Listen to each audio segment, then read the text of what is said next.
So today we're going to be talking about another novel that has often been better received in the West than in Asia for a variety of reasons. We're going to be looking at Bharati Mukherjee's best known and best selling book, Jasmine. Now Mukherjee herself has a relatively complicated relationship with her home country of India. She is educated both in India and the United States. She was a participant in the famous Writers' Workshop at the University of Iowa. And she has lived in both Canada and the US. She's lived most of her life really in North America. And when a lot of Americans in particular read this novel, they are looking at it primarily through the lens of, say, reading about an outsider giving us pictures of ourselves, right? They're primarily interested in the picture of America that it paints. And they often make some, frankly, rather absurd assumptions about the title character and about how well she ends up fitting into American society, and whether indeed the point of the novel is for her to properly assimilate into American society. So I want to start by talking a little bit about the way this book was reviewed by the popular press in the US when it first appeared. And you can see, if you look, I don't know if you have the same edition. I think the book, this is the edition I have. The book has since gone into further editions, but there is no synopsis of the plot on the back cover. All we have are what are called puffs here, right? Then puffs are excerpts from reviews that the publishing company puts on the cover of the book to get you interested in buying it. So let's look at the first of these puffs, right? This is, front cover of the book. Rich, one of the most suggestive novels we have about what it is to become an American, right? Suggesting that the whole idea of the novel, the whole plot of the novel, is focused on making the protagonist into an American.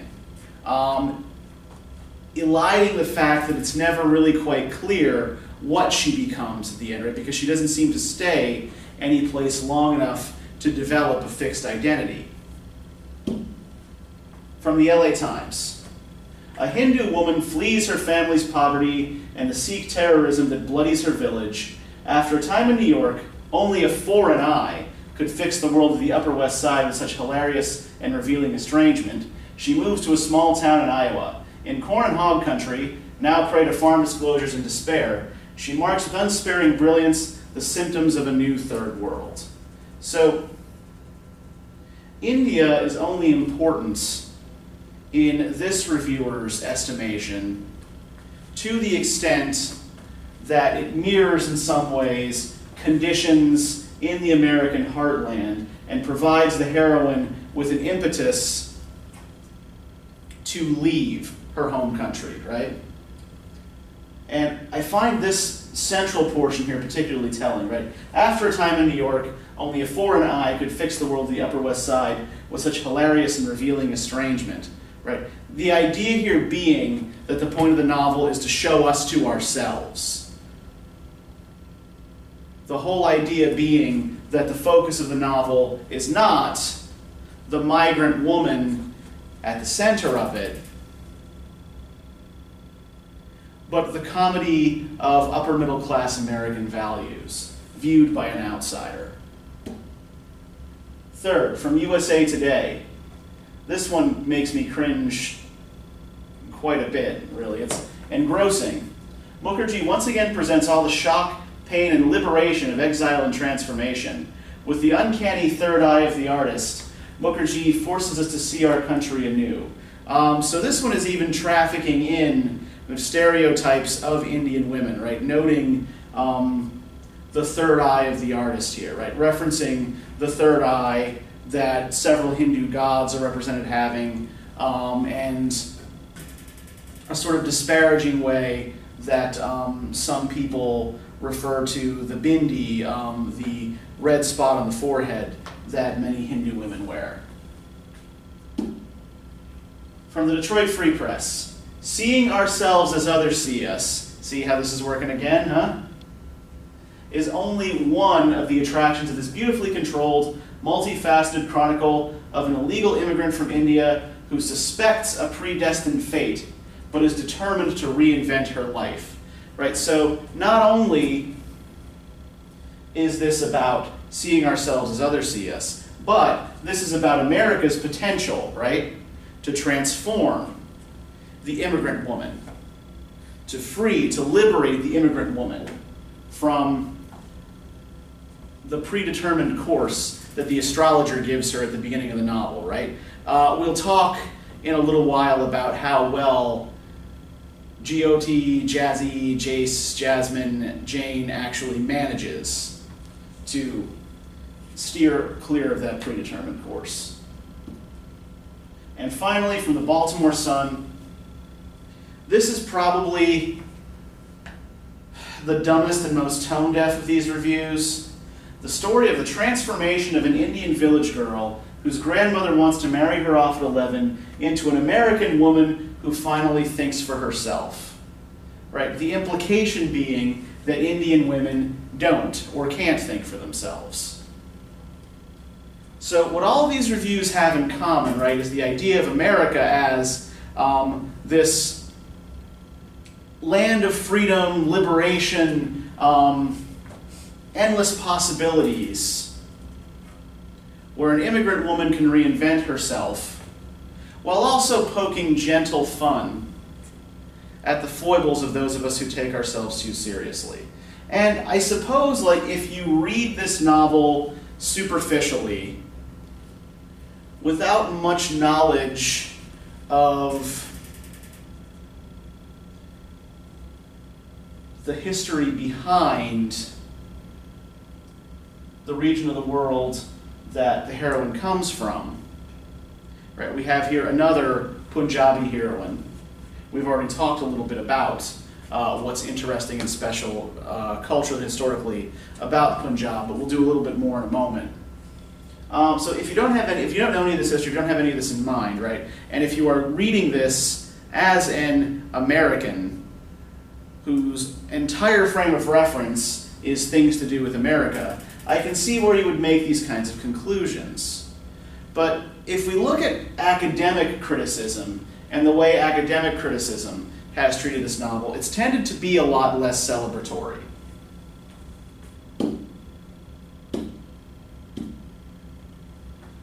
One problem that a lot of academics have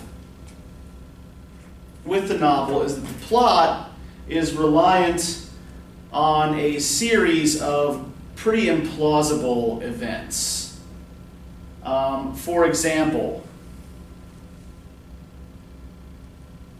Jay's encountering Sukhwinder, the Sikh terrorist, again in New York City as the impetus for her flight to Iowa, right? Her being picked up by the good-hearted Quaker woman who helps teach her to assimilate when she is running around sort of completely unmoored in Florida, right? The very idea that a village girl with very little money from Punjab would pick up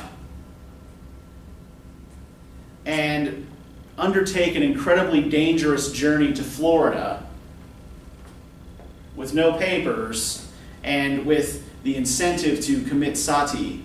I can explain what sati is on the discussion board if you want me to. It's spelled S-A-T-I. It's easy enough to look up. So yeah, the plot doesn't really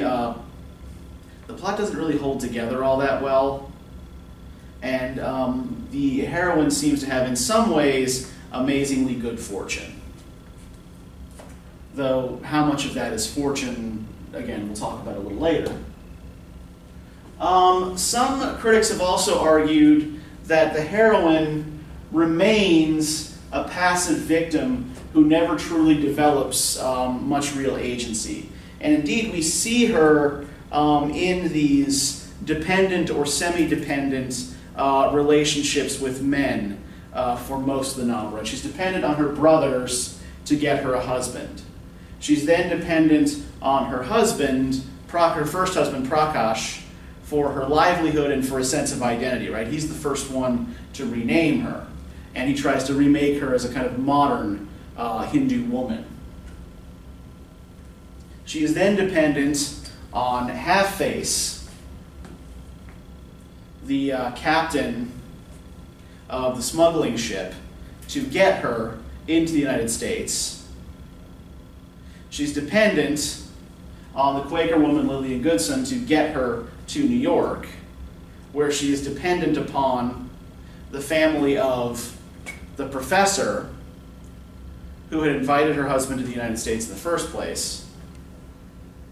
And when she escapes from that entanglement, she is dependent upon a white upper middle class academic family in Manhattan, and then becomes dependent upon a farmer and banker in Iowa, only to be rescued from that situation, it becomes intolerable, by her New York physicist friend and his adopted daughter. So, very rarely do the heroine's moves seem to be sort of made under her own power or under her own volition. There are also some who have argued that the novel reinforces the sort of mail-order bride stereotype of Asian women as gold diggers, right, as materialistic individuals in pursuit of American men for what that can give them, right? American citizenship, money, status, fancy objects. Here is, well, that's not what I thought was coming next, but never mind. It also shows, in some ways, the privilege that comes with beauty when defined in Western terms. We'll spell this out in a little bit more detail by the end of the lecture. It has also been sometimes criticized and sometimes praised for its rather jaundiced attitude towards Western feminism. Wiley, the editor who is married to Taylor, these are the rich New York couple that she works for as Jace, right, is sort of parodied a bit for publishing a lot of what the novel calls sob sister literature, sort of stories of white, rich female liberation that, like the kind of liberation represented in these books would not be recognizable to someone like Jace.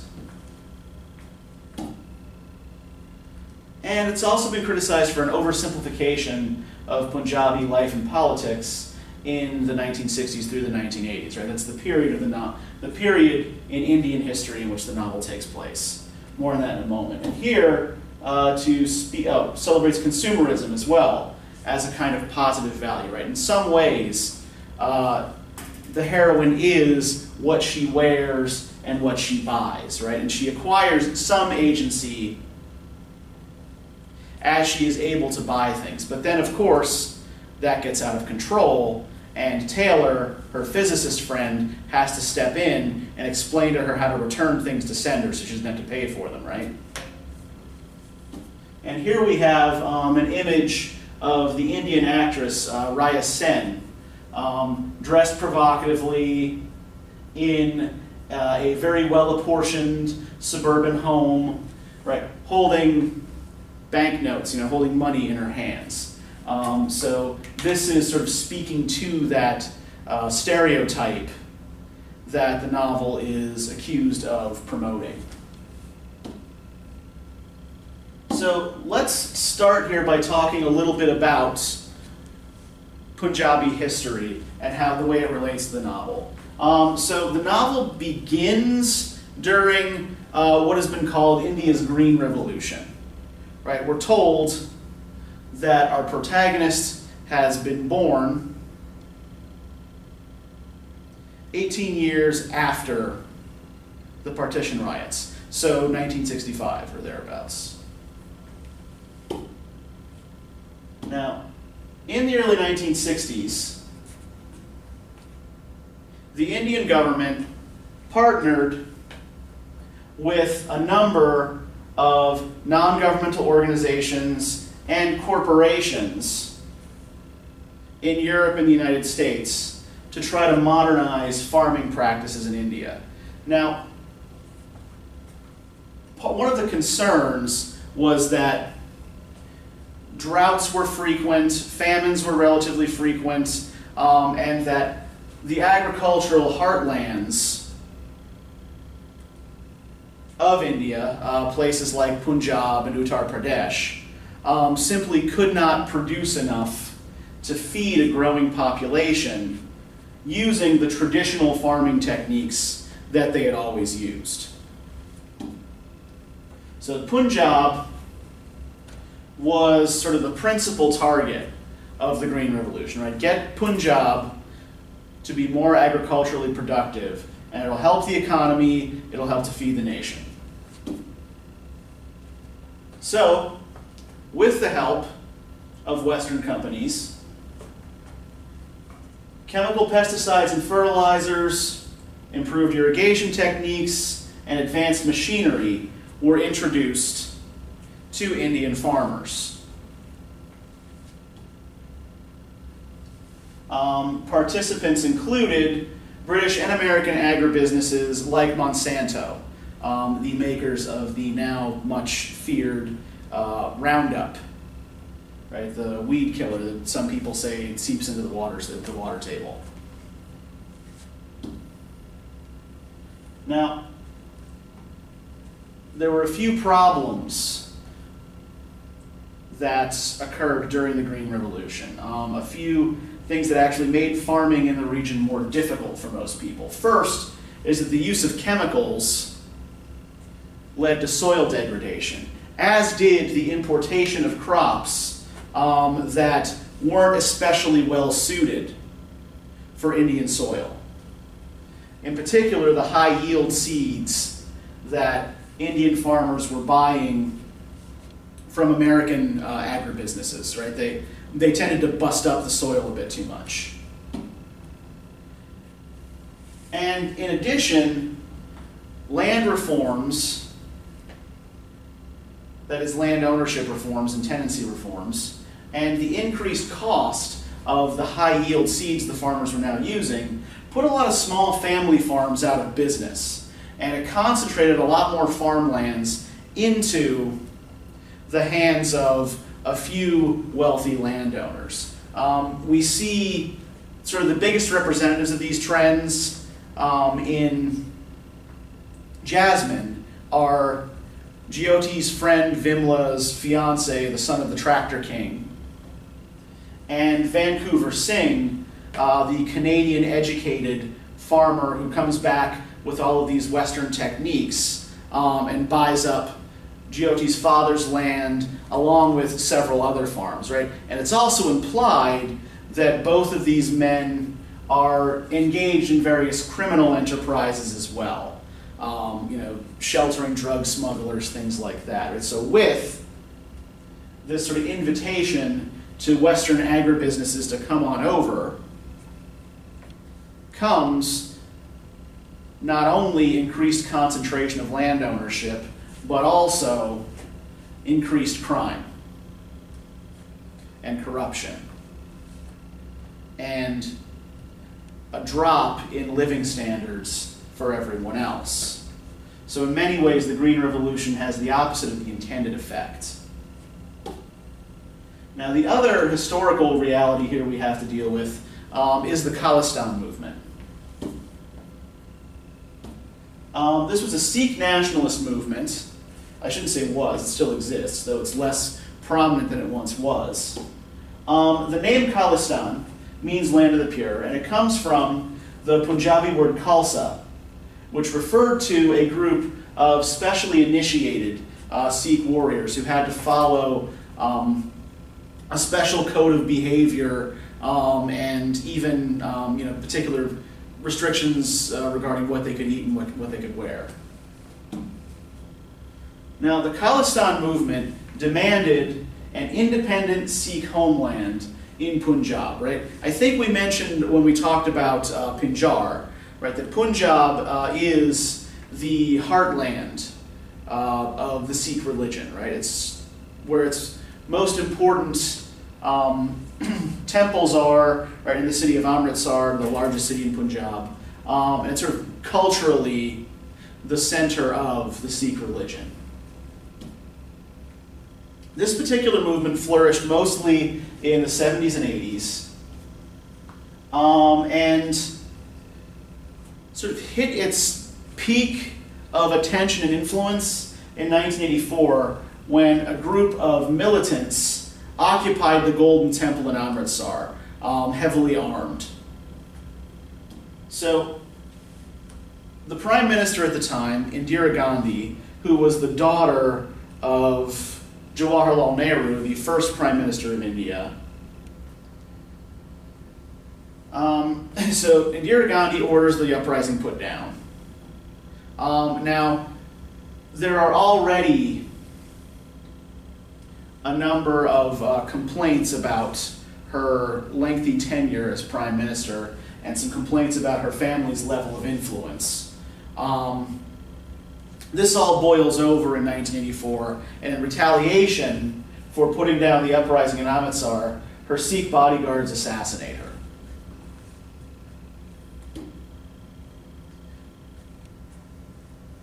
Hindus, in particular supporters of Indira Gandhi's Congress Party,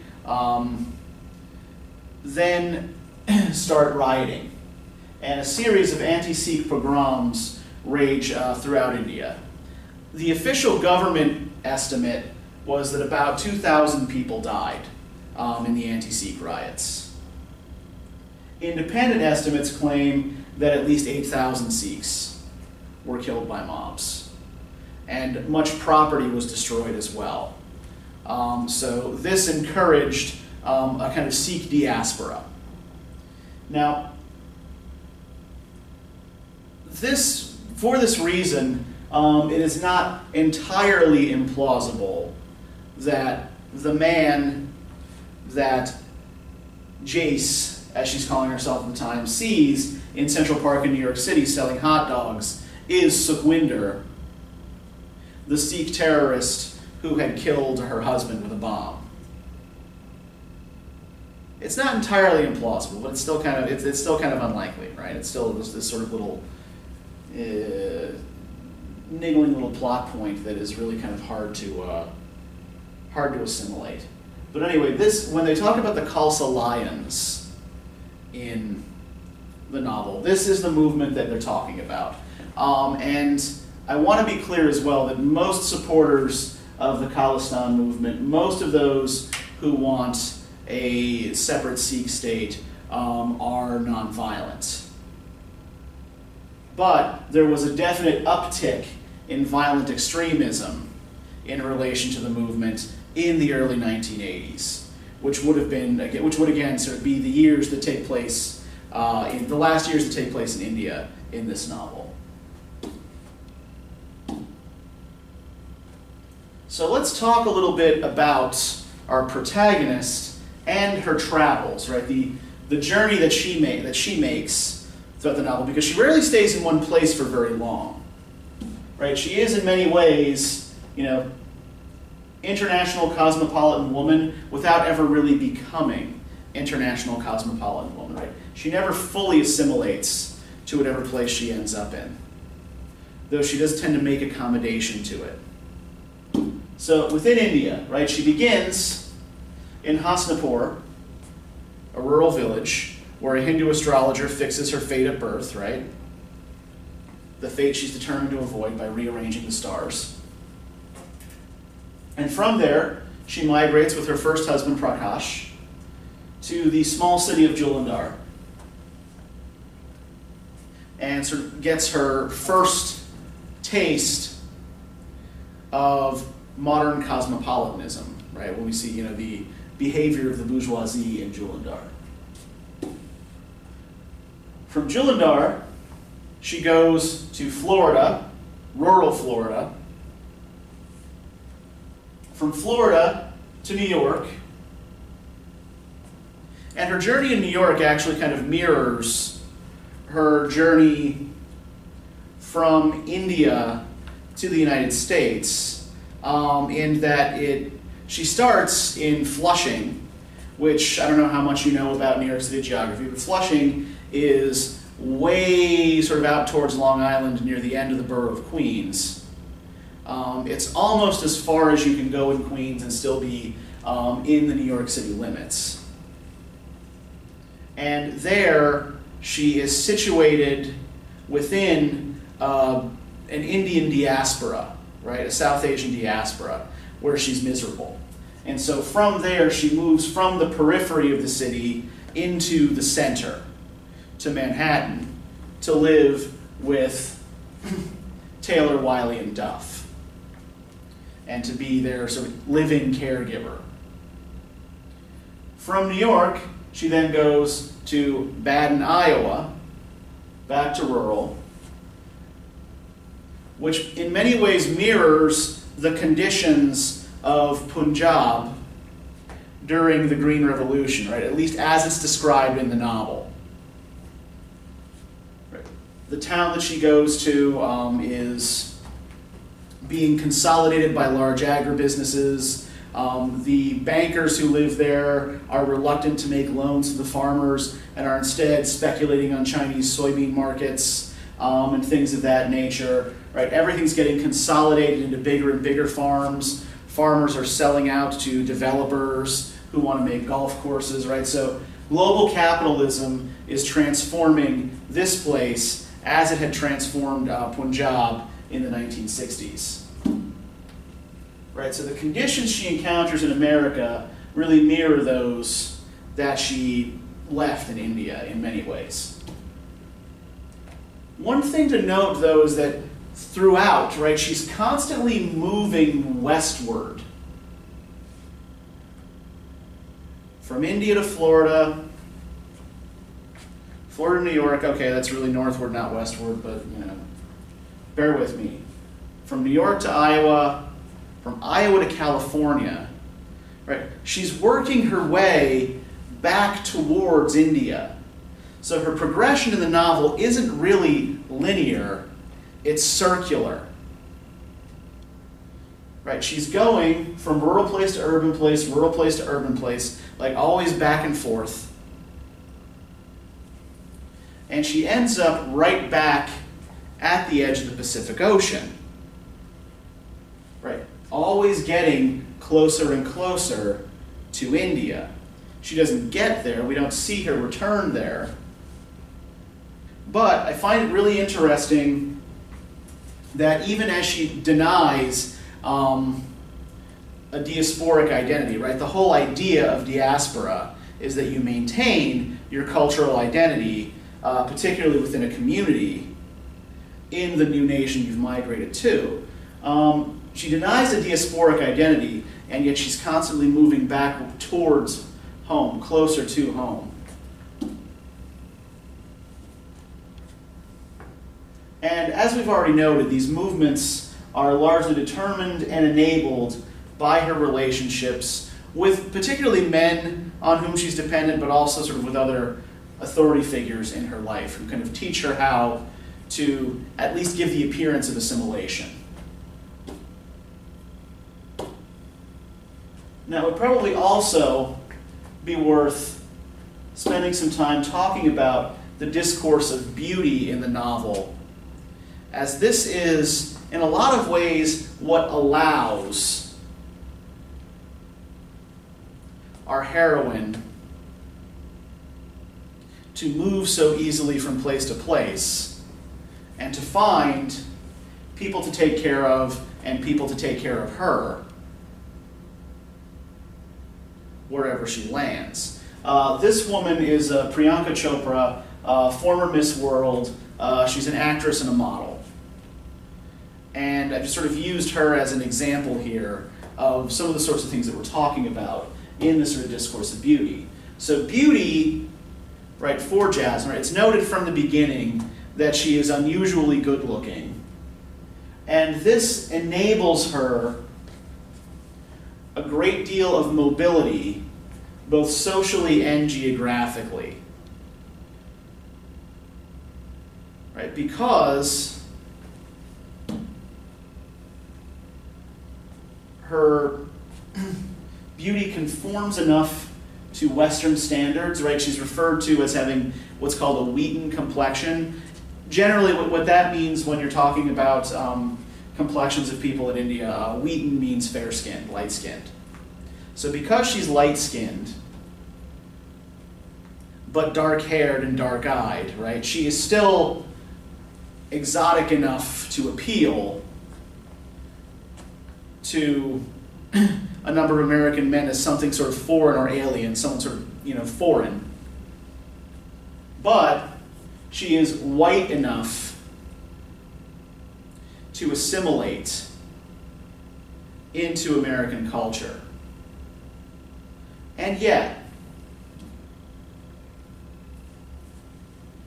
we see in her dealings with Professorji, right, Dave Vadera, or formerly Dev Vadera,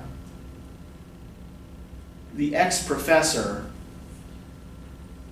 who takes her in Flushing, right? He's not working as an engineering professor anymore. What he's doing is collecting and selling the hair of Indian village women, some for wigs, and some for the manufacture of precision instruments. Right? And he speaks at length about sort of the beauty and purity of Indian peasant women's hair that hasn't been touched by dyes or cut to death the way many American women's has. So in a lot of ways, right, American industry and American beauty is propped up by peasant women sacrificing some portion of their beauty in another part of the world. And this is what she's asked to do to obtain a green card, right? She has to sacrifice some part of herself. She's asked to sacrifice this beautiful hair in order to get a green card so she can get a job. This never happens, right? She never ends up doing it. She finds another way out. We should also note that when Bud, Jane's common-law husband, compliments her, telling her that she's the most beautiful thing he's ever seen, when they're about to have sex that is described in very, very clinical terms, right? She's sort of almost more like a nurse performing a medical procedure than she is his wife or his lover in this scene, right? Right. What this underlines is, in many ways, her status as his caregiver and also as his fantasy object. And I don't use the word object lightly here. You may recall there's that scene early in the novel where she's making herself up to look good for Prakash for their first meeting. And the mirror in which she is checking her face says, it was ripped off a UN Jeep. It says at the bottom, objects in mirror may be closer than they appear. So, the mirror in which she sees her own face tells her that she's an object. And yet, I think what the novel is ultimately trying to do, but not quite succeeding, is make an argument for a sort of specifically migrant South Asian feminist identity. And it's doing so largely in the scene in which the woman then named Jasmine kills Half-Face after he rapes her. Right? In that particular scene, she compares herself to the Hindu goddess Kali. Now, Kali is the female counterpart or Shakti of the god Shiva. In Hindu belief, the primary divine principle is called the Trimurti. Trimurti. And it's made up of 3 gods, who are, well, arguably each a face of a single god. Right? There's Brahma, who creates the universe. Vishnu, who protects and preserves it. And finally, Shiva,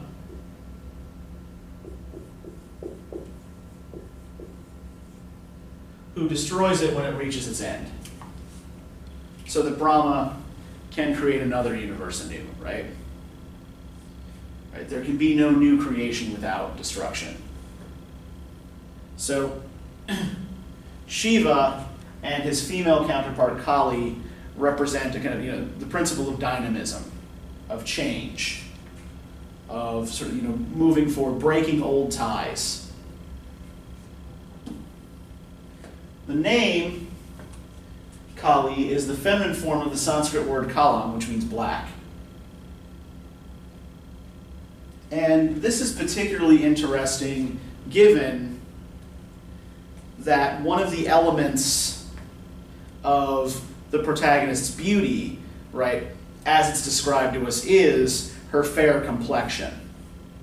Right? She looks white, she looks pale. So Kali is the principle of change and dynamism in feminine form,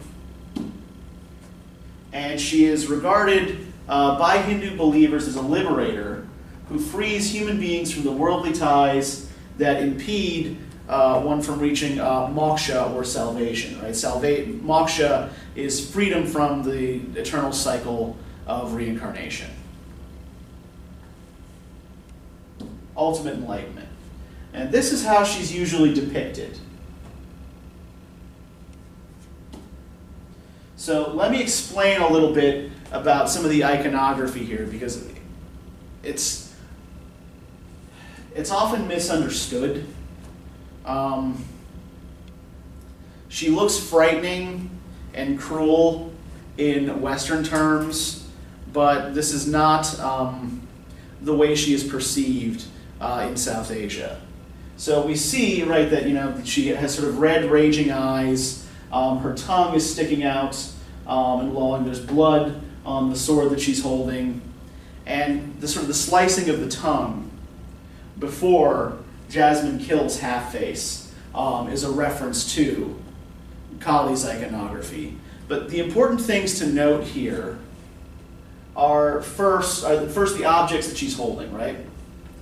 In one hand she holds a sword. The sword represents divine knowledge. And she has used the sword, we see here, to decapitate a warrior whose head she's holding over here.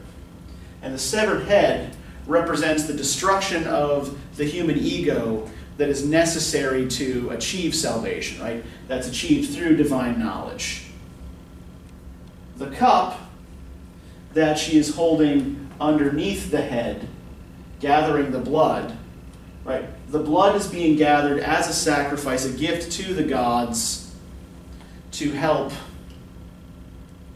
achieve salvation or transcendence.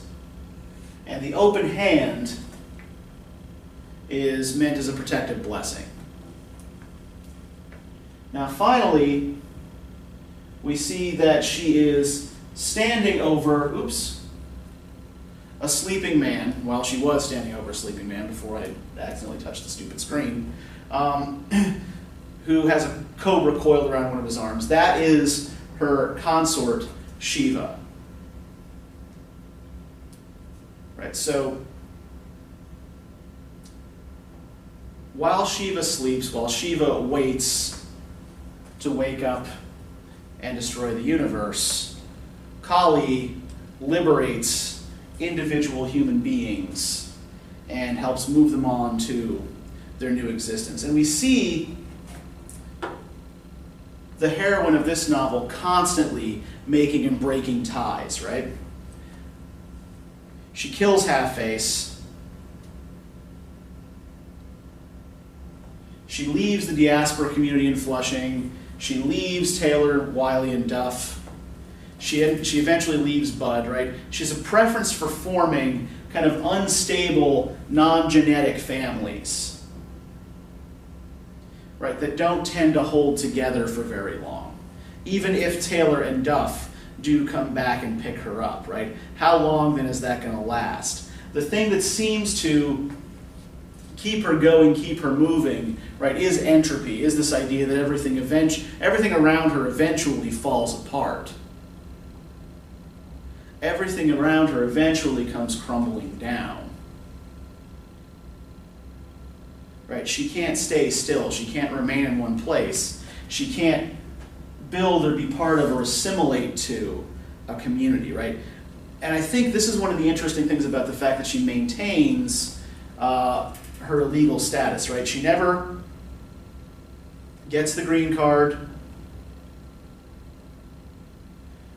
She doesn't marry Bud. She doesn't do any of the things that would fix her identity as an American, that would fix her citizenship, right? She remains a migrant. She remains illegal.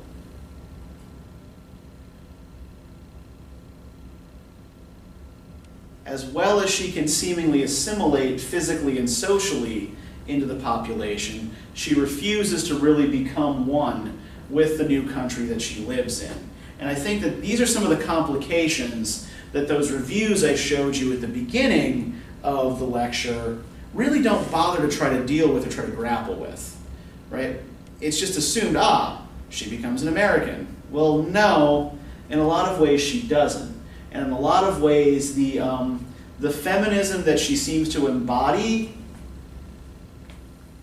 or that Mukherjee has her try to embody is really kind of specifically Hindu in its orientation. So this is the last work of South Asian migrant literature we're going to be looking at. Of House for Mr. Biswas is kind of a hybrid thing, right? It's Caribbean and it's South Asian. So we'll deal with that when we get to it. But yeah, so next time we're going to be looking at Sam Selvon's short novel, The Lonely Londoners. So looking forward to that. We'll talk to you then.